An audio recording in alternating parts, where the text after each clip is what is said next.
فأنا ناصح لإخواني بالصدع بالحق تبيض وجوههم. السكوت في مسألة الحزبية يضرها، فاصدع بما تؤمر وأعرض عن المشركين. سلامي على دماج ورجالها والشيخ يحيى ودار العلم يا سعد بانيها. بسم الله الرحمن الرحيم. الحمد لله والصلاة والسلام على نبينا محمد وعلى آله وصحبه وسلم تسليما كثيرا. أما بعد, kita lanjutkan pelajaran kita Al-Mukhtasar fi Ushul Hadits dari Al-Jurjani rahmatullahi alaih. Kita masuk pembahasan dari hadis-hadis yang masuk dalam kategori hadis dhaif. Qala al-mawdu', hadis palsu, mawdu'. Dan dia termasuk dari macam-macam ilmu hadis yang masyhur, dan dia secara bahasa adalah al-munshaq, yang dilekatkan. Dikatakan wada'a fulanun ala fulan kada, bimana alsaqa bihi.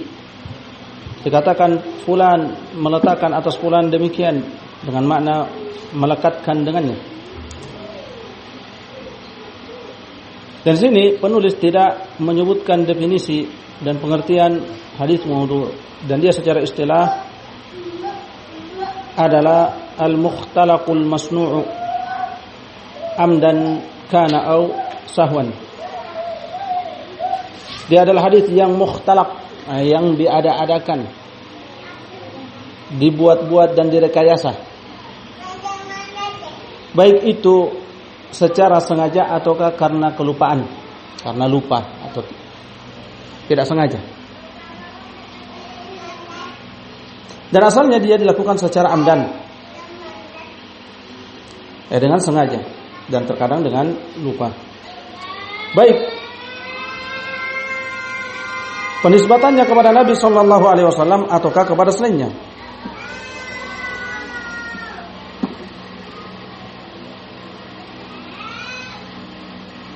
Dan apabila itu adalah ucapan manusia lalu dinisbatkan kepada Nabi sallallahu alaihi wasallam karena tidak sengaja, di sisi ulama atau sebagian ulama menamainya dengan hadis batil. Dan sebagian lagi mengatakan syibhul maudhu', seperti maudhu', yang menyerupai hadis yang palsu.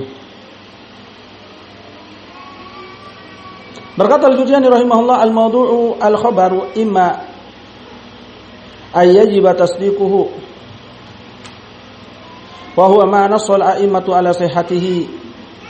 Hadis maudhu' adalah pengabaran. Nah, hadis maudhu' pengabaran itu secara umum. Dan khabar datang bermakna hadis dan juga datang atau matan, bermakna hadis atau matan, yaitu isi hadis. Bisa jadi wajib dibenarkan, dan dia adalah yang ditansis oleh para a'immah atas kesahihannya, apabila memenuhi syarat-syarat sahih atau syarat-syarat hasan.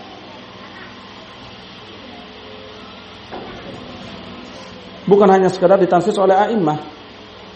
Terkadang ditansis oleh a'immah bahwasanya dia adalah hadis sahih, dan didapati oleh sebagian yang lain bahwasanya ternyata dia adalah hadis yang berpenyakit, hadis yang berillah, yang terkadang tersamarkan atau tidak diketahui oleh yang menghukuminya dengan hadis sahih.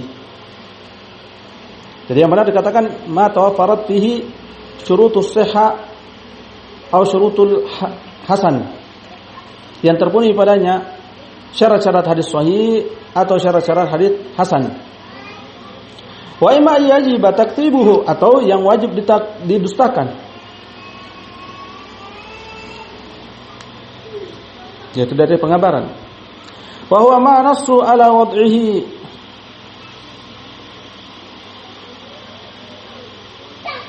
yaitu yang mereka tansis akan palsunya hadis tersebut.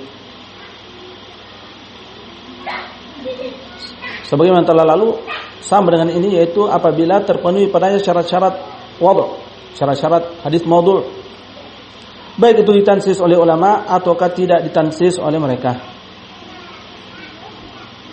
Au yutawaqqafu fihi lihtimalihi as-sidq wal kadhib kasairil akhbar, atau tawakkuf padanya.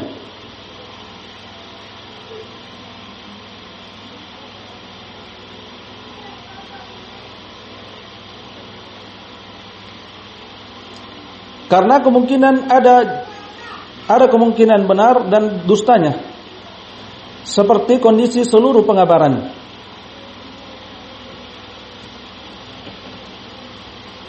Setelah sahih dan hasan, di sana ada yang tidak boleh diterima seperti maudhu',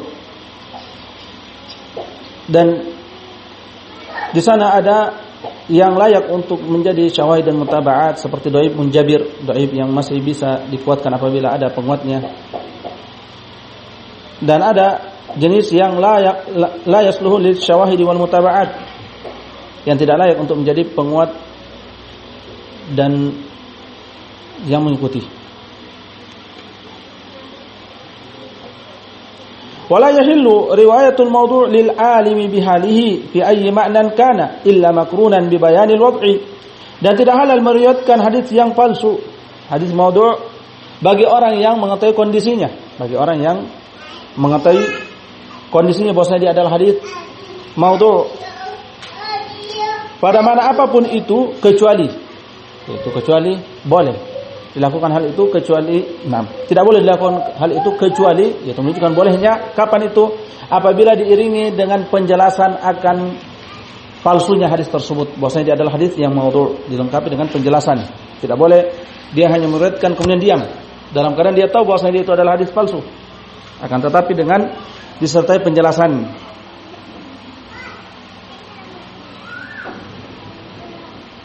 Pada setiap kondisi. Wa yu'rafu bi iqrari wadi'ihi aw bi rakakati alfaz. Dan dia dikenal, dapat diketahui, hadis maudhu' dapat diketahui dengan pengakuan pelaku pemalsuan hadis tersebut, yang mengada-ngadakan hadis tersebut, mengaku bahwasanya saya telah meletakkan hadis palsu ini, atau dengan keganjilan lafadznya yang lemah, yang tidak kuat, ganjil, yaitu tidak fasih, tidak sesuai dengan susunan bahasa Arab yang fasih, yang layak, dan sehingga tidak pantas dinisbatkan kepada Nabi sallallahu alaihi wasallam. Kenapa? Karena Nabi sallallahu alaihi wasallam datang dengan lisan Arabi mubin, dengan lisan Arab yang jelas. Nazala bihi ruhul amin ala qalbika litakuna minal mundirin bilisanin arabiyyin mubin.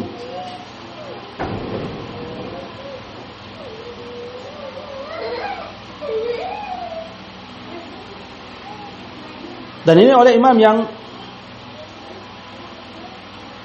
bisa mendeteksi hal tersebut. Dan orang yang mumarasah bisa mengetahui hal tersebut, bahwasanya ini tidak mungkin lafaz yang diucapkan oleh Nabi sallallahu alaihi wasallam. Demikian dikatakan dengan penyelesaian dia terhadap kaidah-kaidah syar'iyyah dan prinsip-prinsipnya. Menyelisih hadis yang jelas kesahihannya dan menyelisih kaidah-kaidah syar'iyyah dan prinsip-prinsip syariat.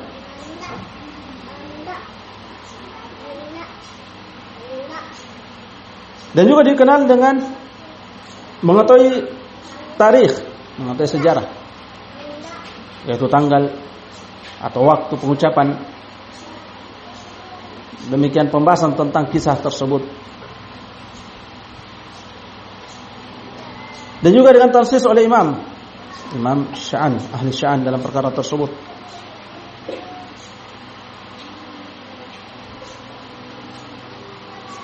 Atau bil wuqufi ala ghalati kama waqa'a li Thabit bin Musa az-Zahiri fil hadits, atau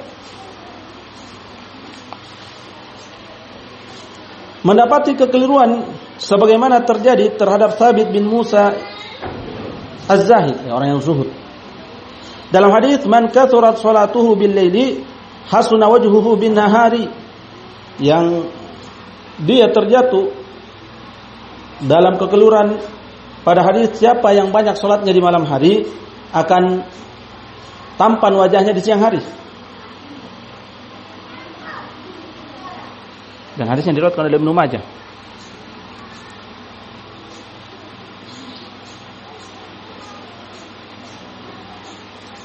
Wa qila kana syekhun yuhadditsu fi jama'atin. Disebutkan bahwasanya pernah seorang syekh, yaitu guru, dan dia adalah Syarik bin Abdullah Al-Qadhi. Gurunya itu namanya Syarik bin Abdullah Al-Qadhi.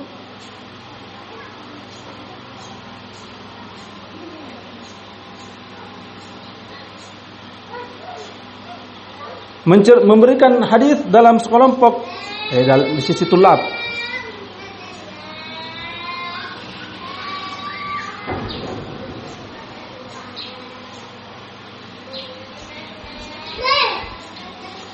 Dan di sisi Ahlul Mustamli dia mengatakan haddatsana A'mash, telah menceritakan kepada kami A'mash dari Abu Sufyan dari Jabir.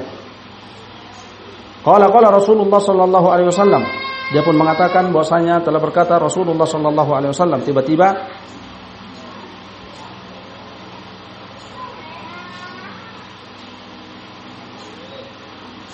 seorang pria melihat laki-laki yang tampan, dan dia adalah Thabit bin Musa.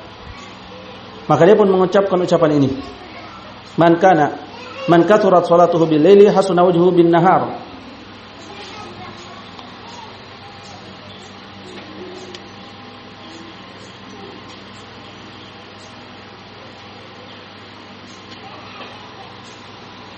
Fadakhala rajulun hasanul wajh.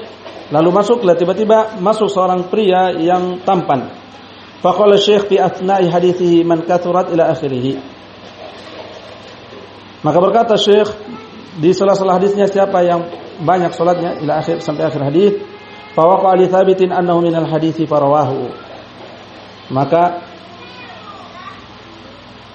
Sabit pun menganggap itu termasuk dari hadis, maka dia pun meriwayatkan bahwasanya itu adalah ucapan Rasulullah sallallahu alaihi wasallam. Maka para ulama mengatakan ini syibhul maudhu, menyerupai hadis palsu. Wal wadi'una lil hadis asnafun. Dan yang memalsukan hadis itu banyak macamnya. Dan masdar yang paling dekat adalah Mizanul I'tidal karya Az-Zahabi, di mana di antara mereka ada zanadiqah, orang-orang munafikin, sindik. Dan di antara mereka ada orang-orang zuhud yang giat ibadah.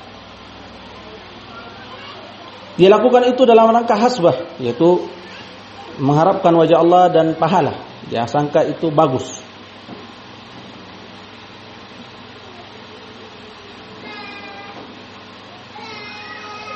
Dan di antara mereka adalah mubtadi'ah, sengaja memasukkan hadis dalam rangka menguatkan kebid'ahannya dan mendukung penyimpangannya dan hawa nafsunya. Dan di antara mereka adhabul madahib, ahlul madhab, di antara mereka mendatangkan hadis-hadis palsu. Di antara yang fanatisme terhadap madhab mengatakan, yang selain madhab Syafi'i mengatakan sayati ala ummati Muhammad bin Idris huwa asyaddu ala ummati min iblis. Akan datang atas umatku seorang pria namanya Muhammad bin Idris, yaitu Syafi'i. Dia itu lebih berbahaya atas umatku daripada iblis. Nah, ini dia sengaja memalsukan hadis dalam rangka untuk menjatuhkan mazhab yang lain, mazhab Syafi'i misalnya. Dan semisal itu ada ashabul madzahib al-muta'assibin yang fanatisme. Wa a'dhamuhum dararan man intasaba ila az-zuhdi fa wada'a ihtisaban. Dan yang paling besar mudaratnya adalah siapa yang menisbatkan dirinya kepada zuhud, kezuhudan, lalu memalsukan hadis dalam rangka ihtisaban, dalam rangka mengharapkan wajah Allah dan pahala, dengan tujuan agar menjadikan manusia bersemangat dalam amalan. Lalu dia pun melakukan hal tersebut. Ini lebih berbahaya. Kenapa? Karena mayoritas manusia itu mau menerima ucapan-ucapan orang-orang yang tampak soleh, tampak zuhud, tampak yaitu giat ibadah dan semisalnya.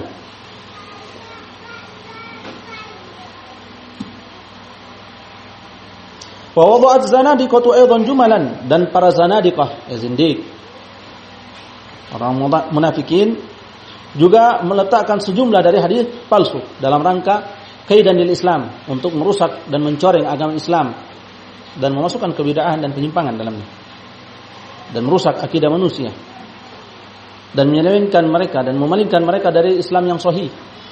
Mereka lakukan hal tersebut. Thumma nahadat jahabidatul hadits bikashfi awariha wa mahwi ariha walhamdulillah. Kemudian bangkitlah para jahabidah, para pakar hadis, untuk menyingkap cacatnya dan menghilangkan kerusakannya, walhamdulillah, yaitu hadis palsu, dan menjelaskan kondisinya sesuai dengan perkataan Allah Subhanahu wa taala, inna nahnu nazzalna dzikra wa inna lahu lahafizun. Semuanya kamilah yang menurunkan adzikir dan semuanya kamilah yang menjaganya. Waqad dhahabat al-karramiyah wa ta'ifatul mubtadi'atu ila jawazi wad'il hadithi fi targhib wa tarhibi. Dan telah berpendapat karramiyah dan sekelompok dari mubtadi'ah bahwasanya bolehnya memasukkan hadis dalam rangka targhib dan tarhib, dalam rangka untuk menjadikan manusia berhasrat untuk beramal dan lari dari dosa. Menganggap hal itu boleh. Dan Karramiyah,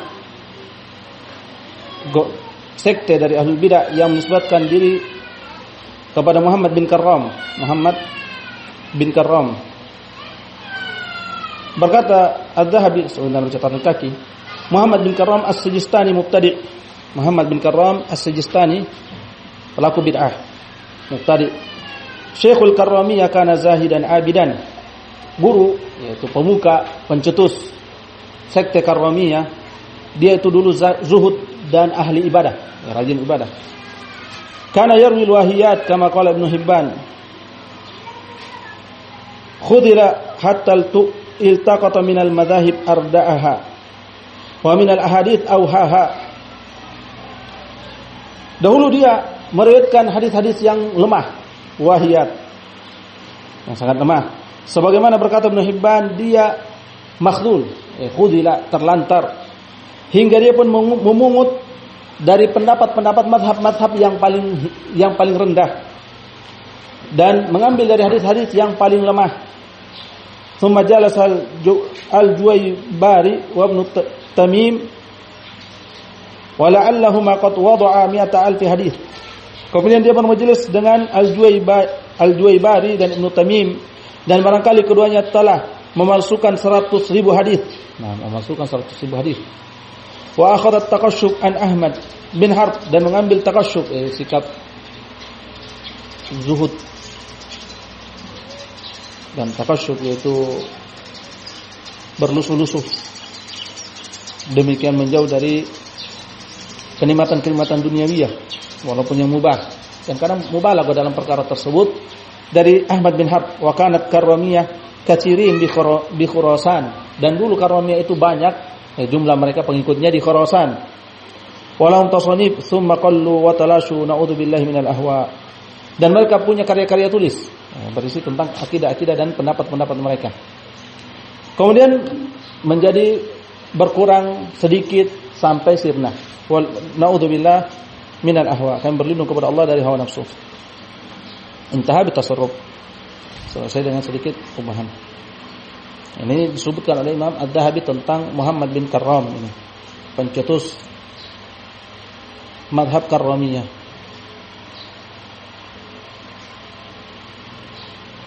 Wa minhu ma ruya an Abi Asmah Nuh bin Abi Maryam. Dan di antaranya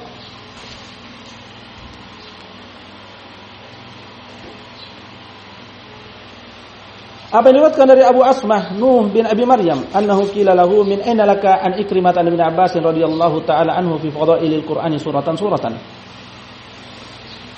Apa yang diriwayatkan dari Abu Asmah Nuh bin Abi Maryam, dan dia dinamakan atau dilaqabi Nuh Al-Jami. Nuh Al-Jami. Asal jami itu pengumpul, atau Nuh al-jami'. Kenapa dikatakan dia al-jami'? Maka ketika dia bermudah-mudah untuk mendatangkan hadis palsu dengan niat agar manusia berhasrat dan termotivasi untuk beribadah dan mengamalkan amalan kebaikan dan lari dari amalan-amalan keburukan dengan hadis-hadis palsu, maka dia dinamakan atau disebutkan jama'ah kulla khairin illa sidqa.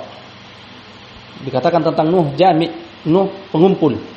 Dikatakan tentang dia, Nuh ini mengumpulkan semua kebaikan kecuali kejujuran. Yaitu dia tidak jujur.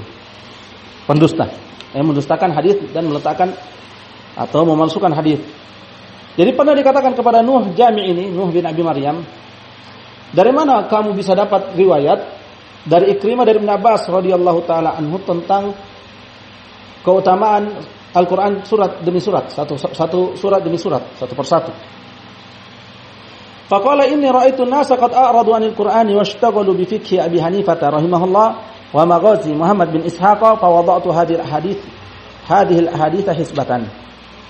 Maka dia menjawab bahwasanya aku melihat manusia telah berpaling dari Al-Quran, telah sibuk dari mempelajari Al-Quran dan menyibukkan diri dengan fikihnya Abu Hanifah rahimahullah dan kitab Maghazi tentang peperangan Muhammad bin Ishaq, kitab Maghazi Muhammad bin Ishaq. Maka aku memalsukan hadis-hadis ini dalam rangka hisbah, dalam rangka tujuan mengharapkan pahala agar manusia yaitu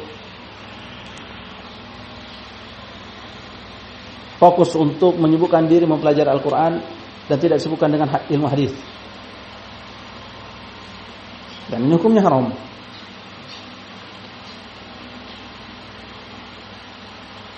Dan akan datang bantahan Ibnu Katsir rahmatullahi alaihi atas syubhat ini dengan bantahan yang indah. Wa qad akhta al-mufassiruna fi ida'iha fi tafasirihim illa man asamahu Allah taala.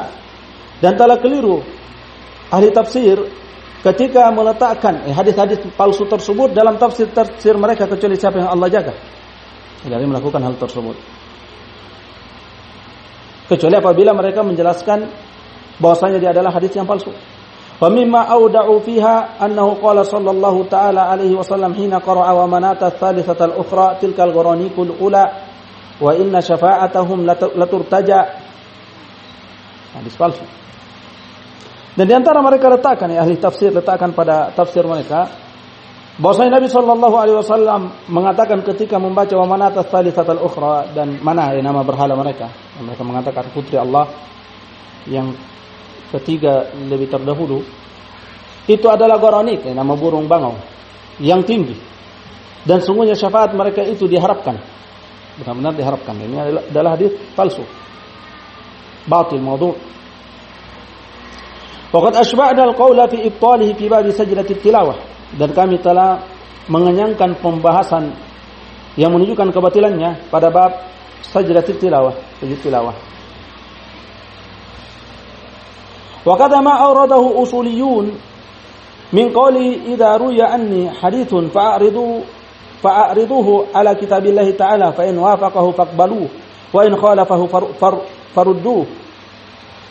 Demikian apa yang didatangkan oleh orang-orang usuliyin dari perkataan yang dinisbatkan kepada Nabi sallallahu alaihi wasallam dan dia adalah hadis maudhu'.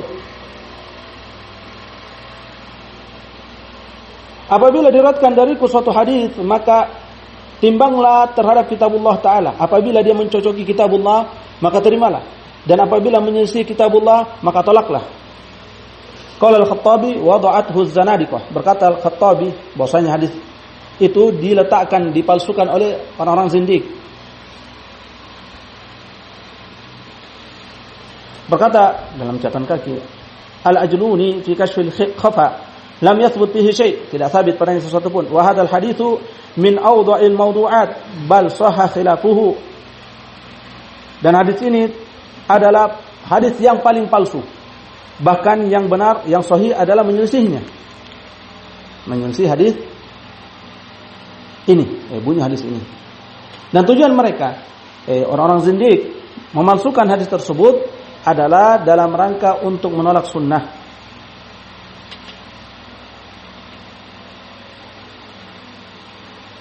Wa yadfa'uhu inni qad utitul kitab wa ma ya'diluhu, dan menolak atau membantah hadis palsu tersebut, hadis yang sahih dari Nabi sallallahu alaihi wasallam.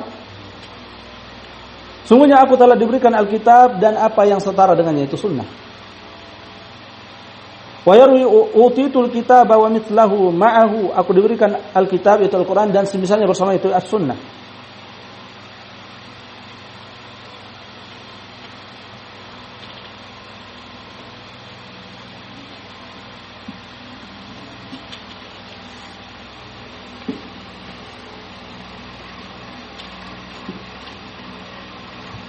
Dan hadisnya sahih dari hadis Miqdam bin Ma'di Karib Al-Kindi. Waqad sannafa Ibnul Jauzi fil mawdu'at mujalladat, dan Ibnul Jauzi telah membuat tulisan tentang hadis-hadis palsu beberapa mujallad, dan dia dicetakkan sekarang itu dua jilid. Qala Ibnu Shalah awda'a fiha katsiran min al-ahadits ad-dha'ifah mimma la dalila ala wad'ihi wa haqquha an tudhkar fil ahadits ad-dha'ifah. Berkata Ibnu Shalah, dia meletakkan padanya kebanyakan dari hadis-hadis lemah yang tidak ada bukti yang menunjukkan dia itu palsu, dan tepatnya dia disebutkan pada hadis-hadis lemah, dan nasnya adalah ungkapan Ibnu Shalah awda'a fiha katsiran mimma la dalila ala wad'ihi. Dia meletakkan padanya kebanyakan dari sesuatu yang tidak ada dalil bahwasanya dia itu hadis palsu. Seperti hadis matruk, hadis matrukin, orang-orang matruk tidak dihukumi dengan hadis wad', dengan hadis palsu. Akan tetapi dikatakan hadis matruk atau dhaifun jiddan. Dikatakan hadis dhaif jiddan dan tidak dikatakan maudhu'. Wali Syekh Hasan bin Muhammad As-Saghani Ad-Durrul Multaqat fi Tabyinil Ghalab, dan juga karya Syekh Hasan bin Muhammad As-Saghani dengan tema Ad-Durrul Multaqat fi Tabyinil Ghalab. Ini pembahasan beliau dalam hadis maudhu' sebelum telah lalu, dan dia adalah hadis yang mukhtalaq masnu', yang diadakan, direkayasa, dipalsukan, baik itu secara sengaja ataukah tidak.